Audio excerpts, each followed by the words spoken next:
I've just been to a funeral in Paris. My brother Bill, who passed away 10 days ago. Not unexpected. He'd been in a home for 2 years, and the truth is, it was a relief for him and a relief for everyone. And it was actually, I would say, very joyous. Somber joyous.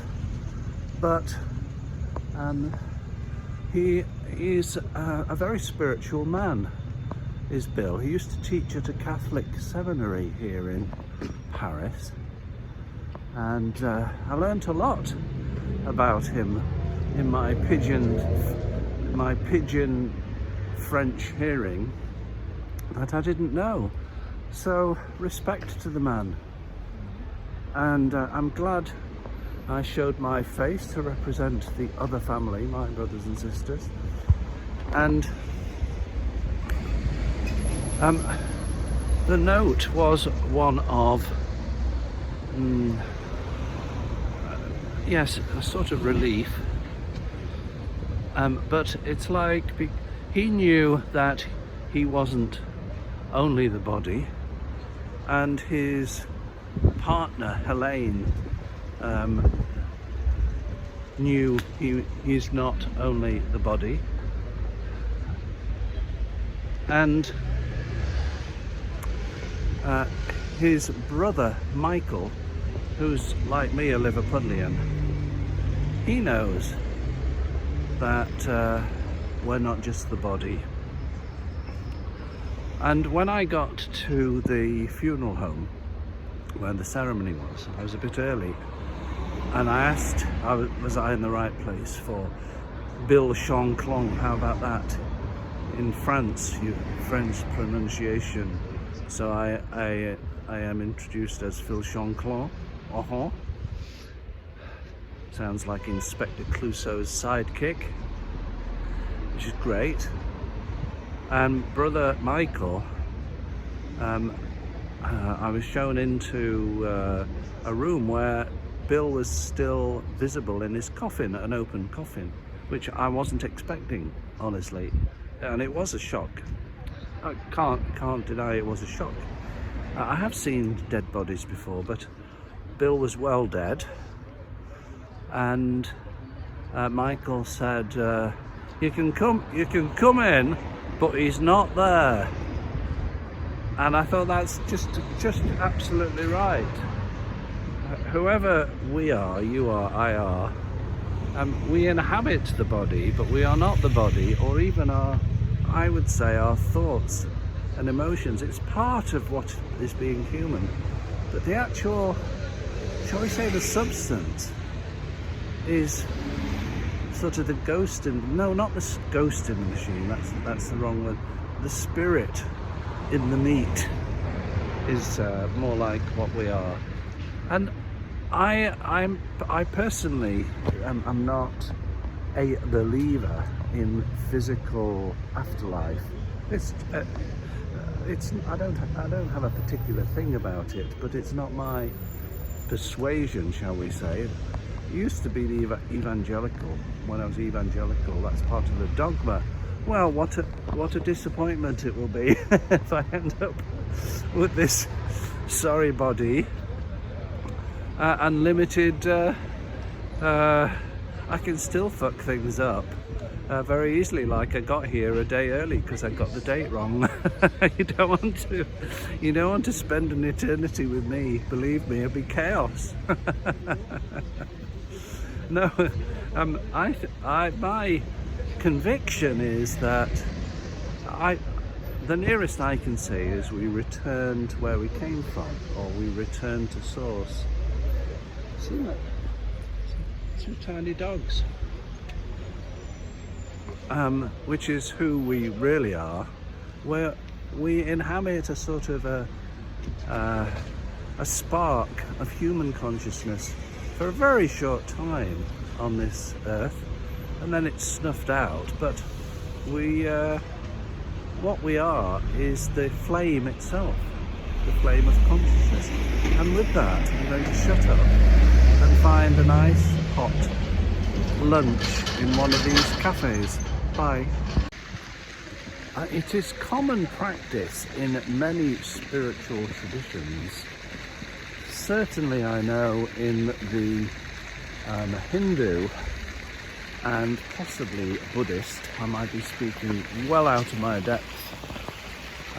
Less so in the evangelical tradition that I am more familiar with, to practice a meditation on your dead body, or somebody else's dead body, I suppose it works. But let's stick to closer to home, your own dead body. And just looking at the dead body this afternoon of my brother Bill in its coffin with half the lid off and a very lovely embroidered duvet over the top. I looked down at his shrunken body and sallow face, and I have seen dead bodies before, specifically my mother and father, but I was genuinely shocked by Bill's face, which I knew it was him, but I didn't recognize him. And I kissed his forehead, and of course 10 days after it was stone cold like marble, and I laid my palm of my hand on his chest, not to check if he was still beating, heart still beating or breathing, no, just I suppose a sign of rest in peace. You can imagine that, I'm sure. But one thing was blatantly obvious, is that whoever Bill was in life, he wasn't there in death. Now, if you meditate on that, even for a short while, but you very quickly come to the obvious conclusion that you meditate on your own death, not sort of to shock you into living more fully. That's not the idea at all. But it's an exercise in, let's call it, discrimination. And we are in the land of the living, the human living. We are simply so familiar with what it feels like, what we experience to be alive human beings, and we so closely associate that with the physical body. And in our culture there's a great emphasis on the physical body and looks. The girl in the Columbus coffee shop yesterday paid a lot of attention to her looks and had the most enormous stick-on black eyebrows, made her look like a giraffe. But if we meditate on our own death, it's patently obvious that whoever or whatever you consider you are not your body. There is something else about you and me that constitutes being human. Of course, we are all wrapped up in our bag of skin and bones, and so it's very easy. I do get it, because I'm the same.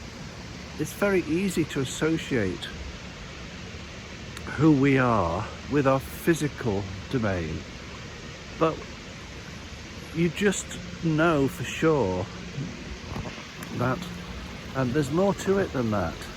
Now, I don't think you have to be even religious or even spiritual to sort of get it.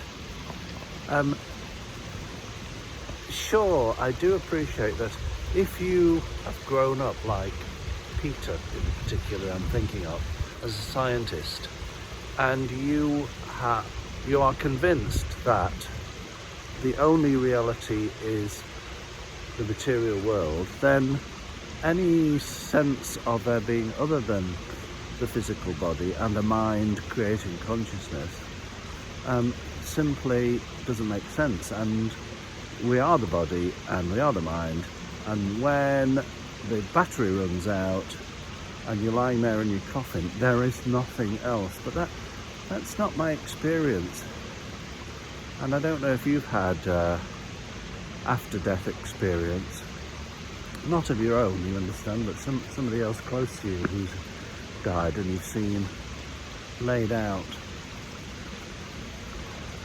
What is it? I think the point of a meditation on our own death is, as I say, a demarcation, a discrimination rather, between the physical and the non-physical, and it sort of drives you to sit with and encounter the numinous, the out of body. It's very tempting and very easy, I do get it, to assume that we are nothing other than separate little me's. But I've got news for you. I don't believe that for 1 minute anymore.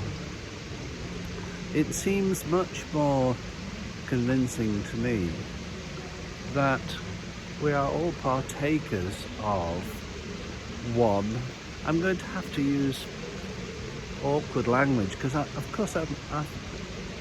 don't really know what I'm talking about. I'm just like you, I'm an individual human being, but it seems to me it's much more convincing to say that we all share in a common one mind, and that the consciousness that we take to be our own is nothing of the sort.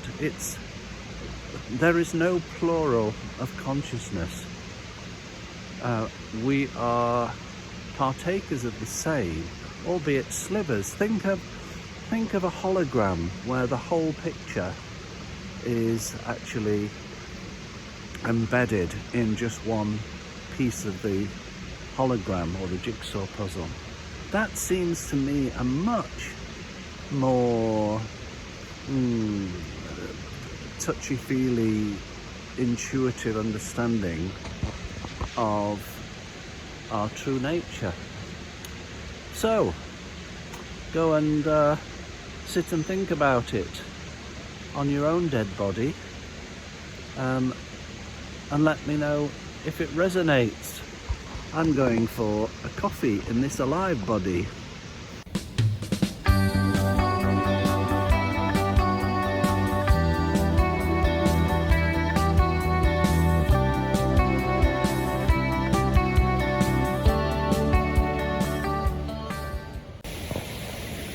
I'm told that this part of the city, near the hotel where I'm staying, is called Disneyland, or the local, not officially of course, the locals, some of the locals, the concierge called it Disneyland, and you can see what they're getting at, because it is constructed a bit like a sort of film set, which is fair enough.